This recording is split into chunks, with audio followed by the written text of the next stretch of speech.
नमस्कार, वंदे मातरम प्यारे साथियों। मैं विक्रम वर्मा आपका तहे दिल से स्वागत करता हूं आपके अपने YouTube channel online study with Vikram पर।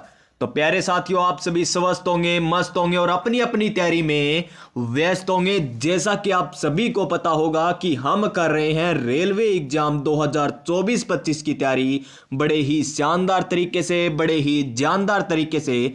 तो प्यारे साथियों, इस क्लास को लास्ट तक देख लेना। अगर आप कर रहे हो आरआरबी टेक्नीशियन की तैयारी, आरआरबी जेई की तैयारी, एनटीपीसी एग्जाम की तैयारी या फिर ग्रुप डी की तैयारी कर रहे हो, क्योंकि प्यारे विद्यार्थियों की इस क्लास में हम करने वाले हैं टीसीएस यानी आरआरबी एग्जाम में पूछे गए जितने भी प्रश्न है, वो चाहे ग्रुप डी में पूछे गए हों, एनटीपीसी में पूछे गए हों, आरआरबी जेई में पूछे गए हों, लोको पायलट यानी एएलपी में पूछे गए हों या फिर टेक्नीशियन के एग्जाम में पूछे गए हों, सारे के सारे क्वेश्चन व्याख्या सहित करने वाले हैं। और जिसने भी एक बार क्लास देख ली ना, तो क्लास पूरी देखने के बाद ही आपको लाइक करना है, चैनल को सब्सक्राइब करना है, अगर आपको समझ में आ जाए तो प्यारे साथियों। तो चलिए आज की क्लास हम स्टार्ट करते हैं नई ऊर्जा, नई उमंग के साथ, नए क्वेश्चन के साथ। और आज का हमारा पहला क्वेश्चन क्या है, देखिए।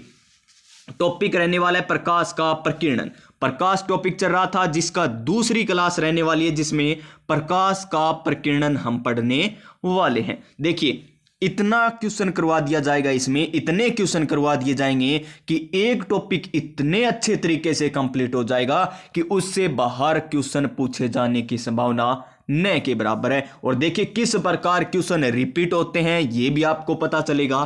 तो सबसे पहला क्वेश्चन, निम्नलिखित में से किसे प्रकाश के प्रकीर्णन की परिघटना का उपयोग करके नहीं समझाया जा सकता।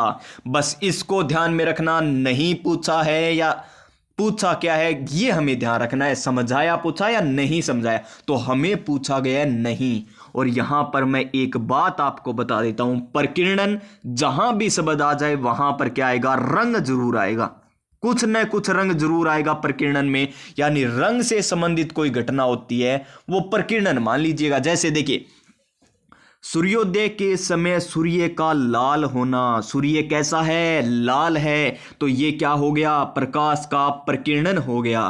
फिर देखिए, खतरे के संकेतों के लिए लाल रंग का प्रयोग किया जाता है, ये लीजिए फिर से रंग का प्रयोग किया जा रहा है, यानी लाल रंग का प्रयोग किया जाता है। यानी ये भी क्या है, प्रकाश के प्रकीर्णन की घटना है। आगे देखिए, तारों का टिमटिमाना, कोई रंग नहीं दिया ना, यहां पर देखिए तारों का टिमटिमाना, यहां पर कोई भी रंग की बात नहीं हो रही है, बस टिमटिमाने की बात हो रही है। तो ये क्या हो जाएगा, जो प्रकीर्णन से संबंधित नहीं है। और आगे देखिए, आसमान का नीला रंग है, किसका रंग है, आसमान का, कैसा रंग, नीला रंग, रंग की बात हो गई। यानी ये भी क्या है, प्रकीर्णन है। तो प्रकीर्णन की घटना कौन सी नहीं है, ऑप्शन नंबर सी, प्रकीर्णन की घटना नहीं है, जिसमें दे रखा है तारों का टिमटिमाना। तो ये किस प्रकार की घटना है, तारों का टिमटिमाना। तो प्यारे विद्यार्थियों, तारों का टिमटिमाना है एक अपवर्तन की घटना। किसकी घटना है, ये अपवर्तन की घटना है। और ये क्वेश्चन पूछा गया था आरआरबी ग्रुप डी 2022 में, ये क्वेश्चन पूछा गया था। और ये लीजिए इसकी व्याख्या साथ की साथ यहां पर कंप्लीट कर लीजिए। देखिए, तारों का टिमटिमाना तारों के प्रकाश के वायुमंडलीय अपवर्तन के कारण होता है। जैसे तारों का टिमटिमाना किसके कारण हो गया, अपवर्तन के कारण हो गया। यानी अपवर्तन, याद रखिए, अपवर्तन में आपको क्या मिलेगा, आभास होगा, आभास यानी आभास, कोई ना कोई आभास होगा। जैसे तारे टिमटिमा रहे हैं, क्या हुआ, आपको आभास हुआ है। जैसे सूर्यास्त और सूर्योदय के समय ऐसा लगना, जैसे सूर्योदय होता है तो हमें लगता है ना कि सूर्य ऊपर आ चुका है, लेकिन उदय होता नहीं है, फिर भी हमें ये आभास होता है कि उदय हो चुका है। छिपता नहीं है, फिर भी हमें आभास होता है कि छिप गया है। यानी आभास होना। सिक्का, पानी में सिक्का ऊपर उठा हुआ दिखाई देना, यानी ये भी आभास होता है। यानी अपवर्तन में तो क्या होगा, आभास होगा में, जिस प्रकार सिक्का ऊपर उठा हुआ है। और प्रकीर्णन में क्या होगा, प्रकीर्णन में रंग जैसी कोई घटनाएं होंगी, रंग में परिवर्तन होगा, ये प्रकीर्णन आ गया। बस हो गया ना। प्रकाश का प्रकीर्णन अपवर्तन ध्यान रखिएगा। Next question RRB group D में पूछा गया। सारे क्वेश्चन करेंगे, वो चाहे ग्रुप डी में आए हुए हो, चाहे एनटीपीसी एग्जाम में आए हो, चाहे लोको पायलट, चाहे जेई, चाहे टेक्नीशियन, कोई भी एग्जाम हो, सारे क्वेश्चन करेंगे। और यहां पर देखिए, लाल रंग का प्रकाश, किसका? लाल रंग का प्रकाश कोहरे या धुएं से रिक्त स्थान प्रकीर्णित होता है, प्रकीर्णित होता है, क्योंकि इसकी तरंगदैर्ध्य श्वेत प्रकाश के अन्य रंग घटकों की तरंगदैर्ध्य की तुलना में होती है। क्या होती है, किस प्रकार होती है? तो चलिए इसको भी हम समझ लेते हैं। तो देखिए, जिसकी तरंगदैर्ध्य क्या होगी? ज्यादा। जिसकी भी तरंगदैर्ध्य क्या होगी? ज्यादा होगी। तरंगदैर्ध्य क्या होगी? ज्यादा होगी। उसका प्रकीर्णन क्या होगा? उसका प्रकीर्णन होगा मेरे प्यारे विद्यार्थियों कम। क्या होगा? प्रकीर्णन क्या होगा? कम होगा। जिसकी तरंगदैर्ध्य ज्यादा, उसका प्रकीर्णन कम होता है। जिसकी तरंगदैर्ध्य ज्यादा, उसका प्रकीर्णन तुलना में क्या होता है? कम होता है। तो देखिए, लाल रंग का प्रकाश कोहरे या धुएं से कम प्रकीर्णित होता है। क्या होता है? कम प्रकीर्णित होता है, क्योंकि इसकी तरंगदैर्ध्य श्वेत प्रकाश के अन्य रंग घटकों की तरंगदैर्ध्य की तुलना में क्या होती है? अधिक होती है। क्योंकि आप सभी को पता होगा कि लाल रंग की तरंगदैर्ध्य क्या होती है? ज्यादा होती है। तो इस कारण इसका क्या हो जाएगा? प्रकीर्णन कम हो जाएगा। तो सबसे पहले सबसे कम, उसके बाद अधिक, यानी ऑप्शन नंबर सी आ जाएगा। क्या आ जाएगा? Option number C. चलिए नेक्स्ट क्वेश्चन यहां पर देख लीजिए, ये जो बातें मैंने बताई है, देखिए क्या कह रहा है? लाल रंग का प्रकाश कोहरे या धुएं से सबसे कम प्रकीर्णित होता है, क्योंकि इसकी तरंगदैर्ध्य क्या होती है? श्वेत प्रकाश कह दीजिए या अन्य कोई भी रंग हो, उससे क्या होती है? अधिक होती है। क्या होती है? तरंगदैर्ध्य यानी लैम्डा का मान। विबज्योर देखा है ना, विबज्योर, तो विबज्योर लास्ट में क्या रहा है? आर। आर का मान क्या है? रेड। रेड की तरंगदैर्ध्य क्या? ज्यादा। वी का क्या होता है? वॉयलेट यानी बैंगनी रंग, और बैंगनी रंग की तरंगदैर्ध्य क्या होती है? कम होती है, और उसका प्रकीर्णन क्या हो जाएगा? ज्यादा हो जाएगा। क्वेश्चन नंबर नेक्स्ट देखिए, आरआरबी ग्रुप डी में ही ये क्वेश्चन पूछा गया, 1058 नंबर क्वेश्चन। जब सूर्य का प्रकाश किसी घने जंगल के वितान से होकर गुजरता है, यहां पर देखिए, जब सूर्य का प्रकाश किसी घने जंगल के वितान से होकर गुजरता है, तो कुहासे के कारण, यानी कुहासे में जल की छोटी छोटी बूंदें प्रकाश को करती है और टिंडल प्रभाव दिखाई देता है। देखिए, टिंडल प्रभाव की घटना कल मैंने आपको बताया था, किसके कारण होती है? प्रकीर्णन के कारण होती है। किसके कारण? प्रकीर्णन के कारण। तो यहां पर क्या आ जाएगा? हमारा ऑप्शन नंबर बी, प्रकीर्णित आ जाएगा। क्या आ जाएगा? प्रकीर्णित, जिसके कारण हमें क्या दिखाई देता है? टिंडल प्रभाव दिखाई देता है। और कल ये आपको बताया था टिंडल प्रभाव क्या होता है, अच्छे तरीके से बताया था। और चलिए नेक्स्ट क्वेश्चन, क्वेश्चन नंबर 1059 पर, ये भी ग्रुप डी में पूछा गया। चलिए इसकी भी बात कर लेते हैं कि सैटेलाइट से ली गई तस्वीरों में आसमान में अंधेरा नजर आता है, ऐसा क्यों होता है? सैटेलाइट बोल दीजिए, अंतरिक्ष बोल दीजिए, और वहां पर किसकी कमी होती है? वायुमंडल की, क्योंकि वहां पर वायुमंडल नहीं होता। इसी कारण हमें आकाश का रंग अंतरिक्ष से कैसा दिखाई देगा? काले रंग का दिखाई देगा। काले रंग का, यानी काला देगा दिखाई हमें कौन? आसमान। क्यों? क्योंकि वहां पर वायुमंडल नहीं है, और वायुमंडल नहीं है तो वहां क्या नहीं हो पाएगा? प्रकीर्णन नहीं हो पाएगा। क्या नहीं हो पाएगा? प्रकीर्णन नहीं हो पाएगा। तो देखिए, वर्ण विक्षेपण नहीं होने के कारण नहीं, परावर्तन नहीं होने के कारण नहीं, प्रकीर्णन नहीं होने के कारण option number C, option number C हो जाएगा। आपको मैंने एक बात बताई है, वो याद रखना, प्रकीर्णन में क्या आएगा काम? रंग का ही प्रयोग किया जाएगा। बस जहां रंग आ जाए वहां लगभग नहीं 99% क्या होगा? प्रकीर्णन ही होगा। जैसे इस क्वेश्चन में देख लीजिए, प्रकीर्णित प्रकाश का रंग प्रकीर्णित होने वाले कणों के आकार पर निर्भर करता है। अति सूक्ष्म कण मुख्य रूप से प्रकाश का प्रकीर्णन करते हैं। कौन से रंग का प्रकीर्णन करते हैं? कौन से रंग का प्रकीर्णन करते हैं? हरे रंग का, लाल रंग का, नीले रंग का या पीले रंग का? अभी आपको बताया है नीले रंग का। किसका? नीले रंग का। तो इसका सही आंसर हमारा ऑप्शन नंबर सी हो जाएगा। क्या हो जाएगा? Option number C. Question number next देख लीजिए, ये लीजिए क्या कह रहा है क्वेश्चन नंबर नेक्स्ट कि स्वच्छ आकाश का नीला रंग। पता चल गया ना, स्वच्छ आकाश का रंग कैसा होता है? नीले रंग का होता है। वायुमंडल में मौजूद दृश्य प्रकाश की तरंगदैर्ध्य की तुलना में, यहां पर रिक्त स्थान देकर, आकार वाले कणों के द्वारा प्रकाश के कारण होता है। और ऑप्शन को ध्यान से देखिए, कितने अच्छे अच्छे लेवल के क्वेश्चन है ये। छोटे, यहां पर छोटा आएगा, यहां पर अपवर्तन आएगा क्या? नहीं, अभी आपको मैंने बताया जहां रंग आ जाए वहां क्या आएगा? प्रकीर्णन। तो अपवर्तन कट गया, अपवर्तन कट गया, दो ऑप्शन कट गए। अब बचा हमारा प्रकीर्णन। प्रकीर्णन या तो ये बड़े कण आएंगे, बड़े आकार के कण आएंगे, या छोटे प्रकार के। और ये भी मैंने आपको पहले बता दिया था कि छोटे छोटे कणों द्वारा क्या होता है? प्रकीर्णन होता है। तो इसका आंसर ऑप्शन नंबर डी हो जाएगा। ये देखिए हमारे यहां पर बता भी रखा है कि बैंगनी और नीले रंग के प्रकाश का प्रकीर्णन सर्वाधिक होता है। क्यों होता है सर्वाधिक? क्योंकि इनकी तरंगदैर्ध्य यानी लैम्डा का मान क्या होता है? कम होता है। सबसे ज्यादा तरंगदैर्ध्य का मान किसका? लाल रंग का। तो लाल रंग का प्रकीर्णन क्या होगा? कम होगा श्रीमान, याद रख लीजिए। Next question 1062 number question. अंतरिक्ष का रंग काला दिखने का अंतरिक्ष का रंग काला दिखने का कारण क्या है? क्योंकि वहां क्या नहीं हो पाएगा? प्रकीर्णन नहीं हो पाएगा। अगर प्रकीर्णन होता तो क्या वो काला दिखाई देता? नहीं। तो वहां पर प्रकाश में क्या नहीं हो पाता? प्रकीर्णन नहीं हो पाता। Option number C. Option number C. Next question देखिए, ये लीजिए क्वेश्चन नंबर, फिर आरआरबी में पूछा गया ग्रुप डी में क्वेश्चन कि वायुमंडल की अनुपस्थिति, अभी आपको बताया है प्रकीर्णन ना हो, वायुमंडल अनुपस्थित हो तो कैसा दिखाई देगा? काला दिखाई देगा। तो आकाश का रंग कैसा? काला दिखाई देगा। Option number D. Next question ये लीजिए, ये भी ग्रुप डी में पूछा गया। तो सर आज सारे ग्रुप डी के ही क्वेश्चन है क्या? पता नहीं प्यारे साथियों, ग्रुप डी के हैं क्या सभी? एनटीपीसी के भी आ सकते हैं, आएंगे जरूर सभी क्वेश्चन। देखिए क्या, रिक्त स्थान देकर के कारण जब प्रकाश किसी माध्यम के निलंबित कणों से होकर गुजरता है तो प्रकाश का कुछ भाग अवशोषित होता है, ठीक है जी, और सभी दिशाओं में उत्सर्जित फैल जाता है, यानी फैल जाता है। किसी माध्यम से निलंबित कणों से होकर गुजरता है तो प्रकाश का क्या हो जाता है? अवशोषण कुछ तो, और कुछ क्या है? सभी दिशाओं में फैल जाता है।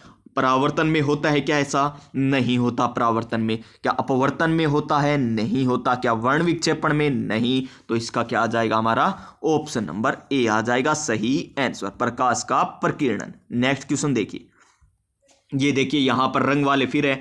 आकाश का रंग नीला दिखाई देना, समुद्र का नीला दिखाई देना, किसका उदाहरण है? ये प्रकीर्णन के उदाहरण है।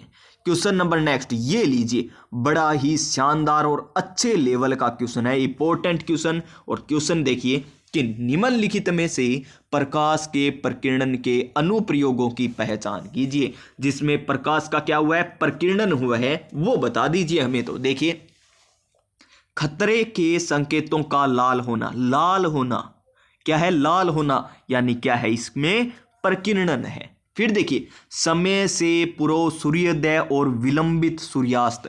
देखिए समय से पूर्व सूर्योदय हुआ दिखाई देना और सूर्यास्त होने के बाद ही ऐसा लगना सूर्यास्त हुआ नहीं है, यानी इस प्रकार की गणना, यानी इसमें क्या हो रहा है? आभास। और जिसमें आभास हो वो क्या कहलाता है?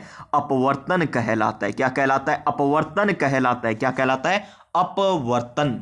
फिर देखिए, तारों का टिमटिमाना, तारे टिमटिमा रहे हैं, आभास हो रहा है, यानी अपवर्तन के उदाहरण हो जाएंगे। फिर देखिए, टिंडल प्रभाव, ये अभी आपको बताया था, ये तो किसका उदाहरण है? प्रकीर्णन का है। ए हो गया, डी हो गया, और लास्ट देख लीजिए ई, सूर्य का लाल और आकाश का नीला होना किसका उदाहरण है? ये प्रकीर्णन का। तो इसमें भी क्या आ जाएगा? जिसमें ए, डी और ई दे रखा हो। क्या दे रखा हो? में ए, डी, ई। कौन से में है डी? ए, डी, ई। ए रहा, डी रहा, ई रहा, यानी ऑप्शन नंबर बी एकदम राइट आंसर।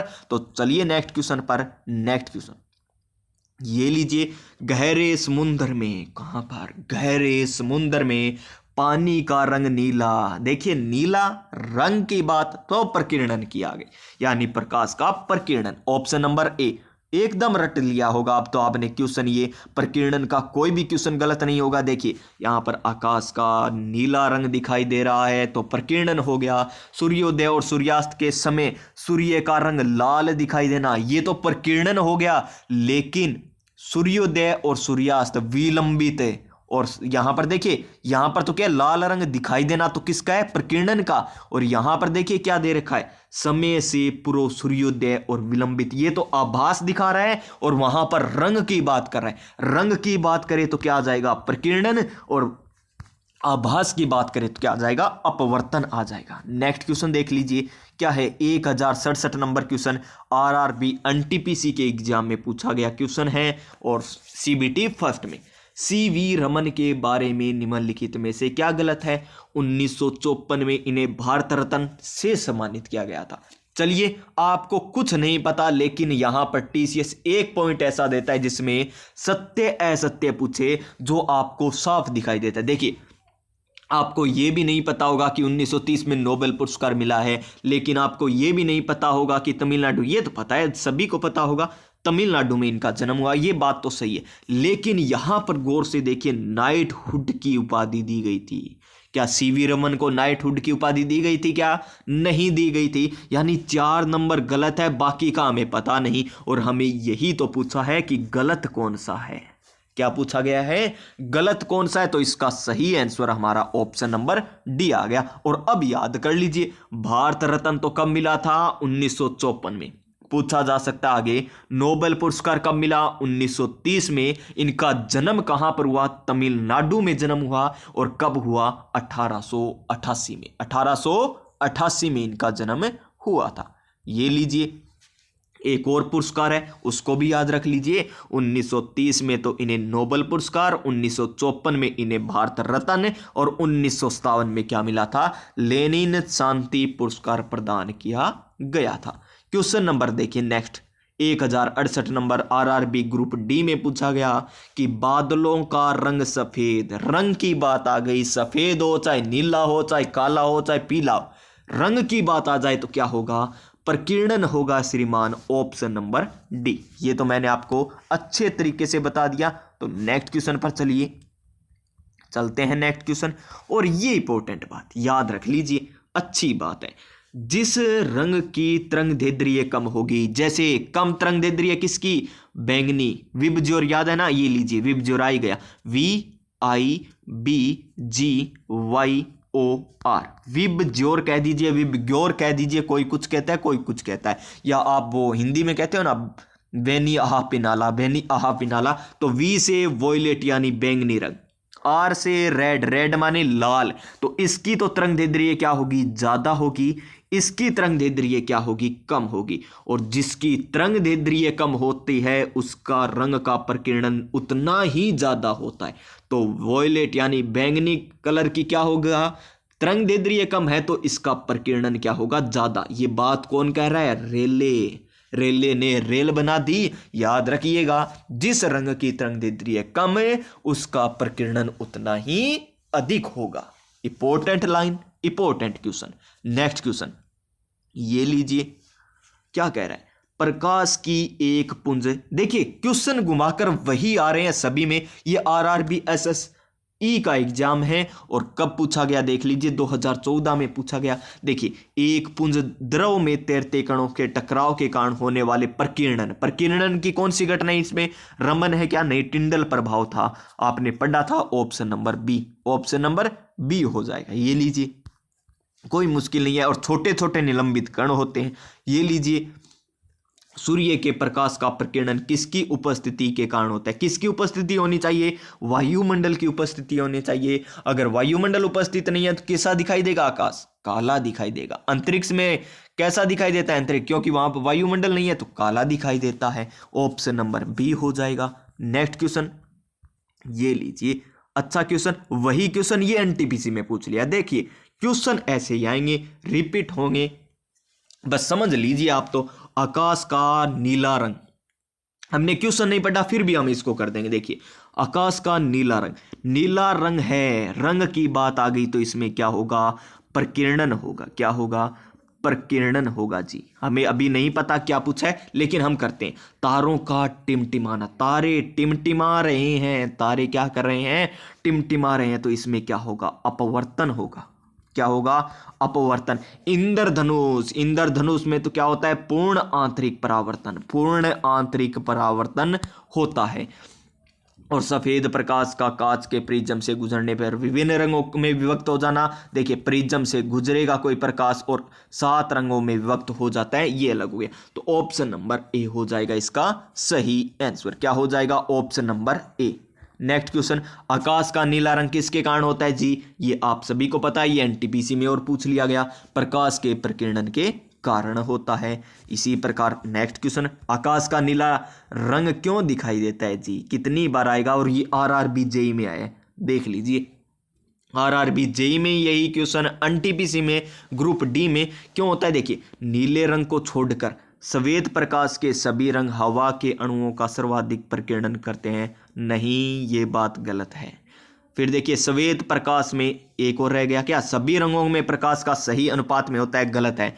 श्वेत प्रकाश में नीले रंग की तरंगदैर्ध्य अपेक्षाकृत निम्न होती है, बिल्कुल सही है जी। इतनी बात तो यह हवा के अणुओं द्वारा सर्वाधिक प्रकीर्णन होता है। ऑप्शन नंबर सी एकदम राइट आंसर हो जाएगा, ऑप्शन नंबर सी। इसी कारण हमें क्या दिखाई देता है। अब आता है, देख लीजिए, ये हो गया हमारा प्रकीर्णन। कल सामान्य परिचय हुआ, आज प्रकीर्णन हो गया। अब आता है हमारा क्या, प्रकाश का परावर्तन। क्या आता है, प्रकाश का परावर्तन आता है 3 नंबर पर। तो चलिए पहला क्वेश्चन कर लेते हैं, क्या कह रहा है, ये भी ग्रुप डी में पूछा गया। जब प्रकाश किसी चमकीली सतह पर आपतित होता है तो परावर्तन की घटना होती है अनियमित, विसरित, नियमित या सामान्य। तो ये होता है नियमित परावर्तन, ऑप्शन नंबर सी। जैसे मान के चलिए ये कोई परावर्तन सतह हो गई, कोई प्रकाश की किरण आती है और वापिस उसी माध्यम में लौट जाती है, ये क्या होता है, यहां पर अभिलंब होता है। क्या होता है, अभिलंब होता है। अभिलंब और आपतित किरण के बीच बना कोण क्या कहलाता है, आपतन कोण कहलाता है। और अभिलंब और परावर्तित किरण के बीच बना कोण क्या कहलाता है, परावर्तन कोण कहलाता है। आपतन कोण और परावर्तन कोण क्या होते हैं, हमेशा बराबर होते हैं। याद रखिए नंबर 1 पॉइंट, आपतन कोण और परावर्तन कोण क्या होते हैं, आपस में बराबर होते हैं। और क्या याद रखना है, आपतित किरण, परावर्तित किरण, अभिलंब, ये क्या होते हैं, एक ही तल में स्थित होते हैं। इंपॉर्टेंट लाइन है, ये भी याद रखिएगा। तो चलिए नेक्स्ट क्वेश्चन की बात कर लेते हैं। और परावर्तन किसे कहेंगे, परावर्तन उसे कहेंगे कोई परावर्तक सतह है, उससे प्रकाश की किरण आती है और टकराती है, और टकराने के बाद वापिस उसी माध्यम में लौट जाती है, ये घटना प्रकाश का परावर्तन कहलाती है। नेक्स्ट देखिए, ये लीजिए नियमित परावर्तन हो गया। और परावर्तन में ही हम सबसे पहले क्या स्टार्ट करने जा रहे हैं, समतल दर्पण से परावर्तन। क्या है, समतल दर्पण से परावर्तन। तो देखिए एक समतल दर्पण के लिए छवि होती है, याद रख लीजिए, बस काम आएगा। एक तो होता है वास्तविक, होता है ना वास्तविक, एक क्या होता है, आभासी। आभासी, आज के बाद कभी कंफ्यूज नहीं होंगे आप। आभासी, देखिए आभासी लास्ट में क्या आ रहा है, सी आ रहा है। तो जहां भी आभासी होगा वहां प्रतिबिंब कैसा बनेगा, सीधा बनेगा। कैसा बनेगा, आभासी के साथ में हमेशा क्या आएगा, सीधा आएगा। आभासी के साथ में क्या आएगा, हमेशा सीधा आएगा। और वाव, ये याद रख लीजिए, वाव यानी वास्तविक हमेशा क्या होगा, उल्टा होगा।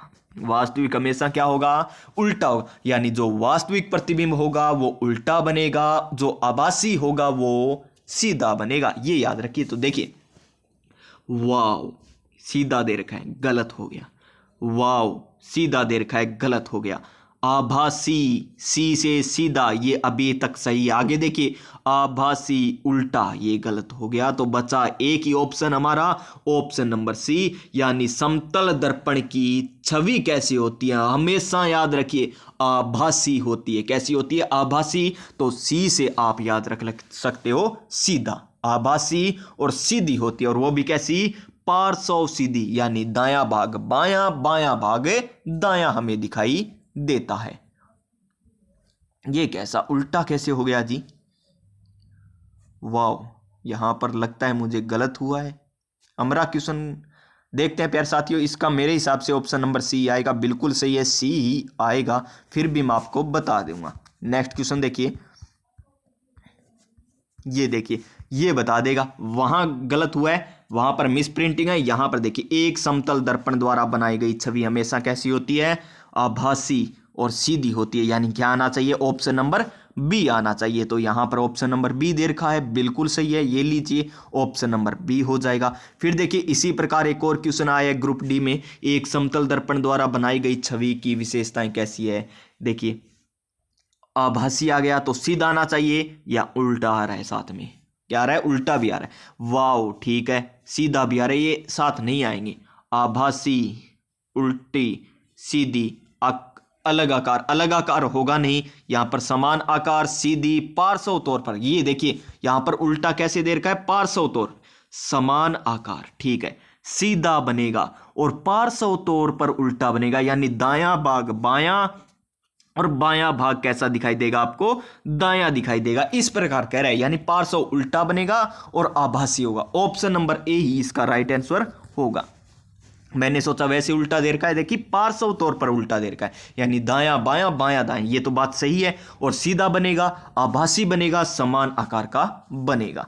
नेक्स्ट क्वेश्चन देखिए, ये लीजिए, दर्पण हमेशा वस्तु की एक ऐसी छवि निर्मित करता है जो आभासी, आभासी, बड़ा और समान आकार और सीधा होता है। वो कौन सा होता है, समतल होता है, ग्रुप डी में पूछा गया। चलिए नेक्स्ट क्वेश्चन पर चलते हैं, गोलीय दर्पण से परावर्तन।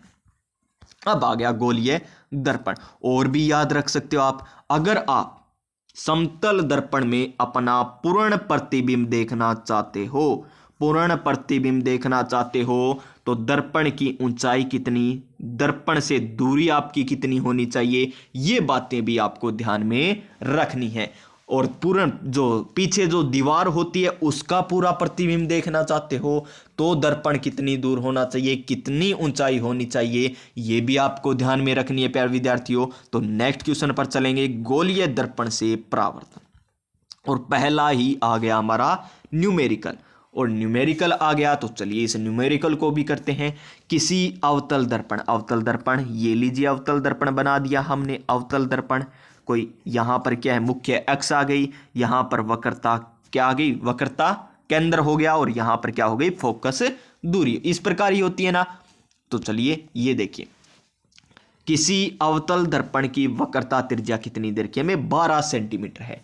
नई कार्तीय चिन्ह परिपाटी का पालन करते हुए मुख्य फोकस एक्स पर स्थित है, यानी फोकस दूरी का मान ज्ञात करना है। और आपको पता ही होगा प्यारे विद्यार्थियों, यहां पर मैं आपको बता देता हूं, जैसे कोई अवतल दर्पण ये रहा मुख्य एक्स, ये है इसका वक्रता केंद्र सी, और यहां पर क्या होती है, फोकस केंद्र, यानी मुख्य एक्स, मुख्य एक्स के ऊपर क्या है, ये फोकस बिंदु है, और ये क्या हो गई, फोकस दूरी, और ये क्या हो गई, वक्रता त्रिज्या।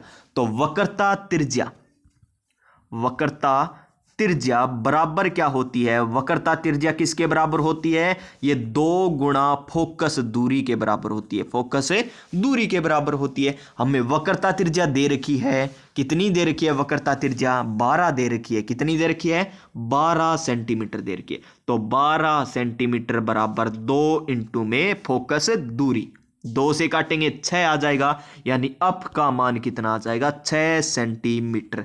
अब आता है हमें क्या दिया हुआ है, यहां पर देखिए, चिन्ह परिपाटी का पालन करना है, किसका पालन करना है, चिन्ह परिपाटी का। तो ये लीजिए, ये क्या है हमारा अवतल दर्पण, यहां पर क्या है सी, यहां पर क्या है अफ। देखिए क्या इसकी रेखा में जा रहे हैं, प्रकाश आपतित हो रहा है, उसकी तरह जा रहे हैं या विपरीत जा रहे हैं, उसके विपरीत जा रहे हैं हम। देखिए यहां से लेकर यहां तक की दूरी होती है फोकस दूरी, यानी विपरीत दिशा में जा रहे हैं तो निशान क्या आएगा, माइनस का आएगा।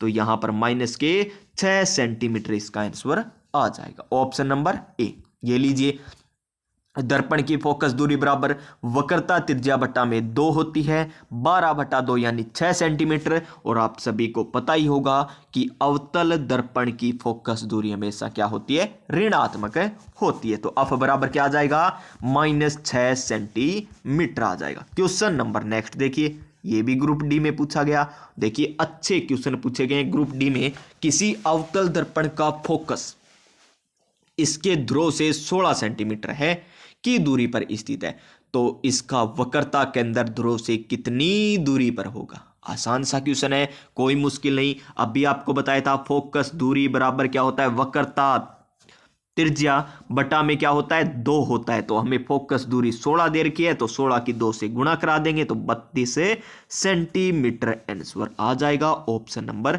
सी, ऑप्शन नंबर सी ये रहा इसका आंसर। ये लीजिए पूरी देख लीजिए क्या दिया हुआ है। फोकस दूरी हमें 16 सेंटीमीटर दे रखी है, वक्रता त्रिज्या बराबर क्या होती है 2 इंटू में अप, यानी अप क्या होता है यहाँ पर फोकस दूरी होती है। तो जो 16 दे रखी है तो 16 दूनी 32 सेंटीमीटर आ जाएगा इसका आंसर, ऑप्शन नंबर सी।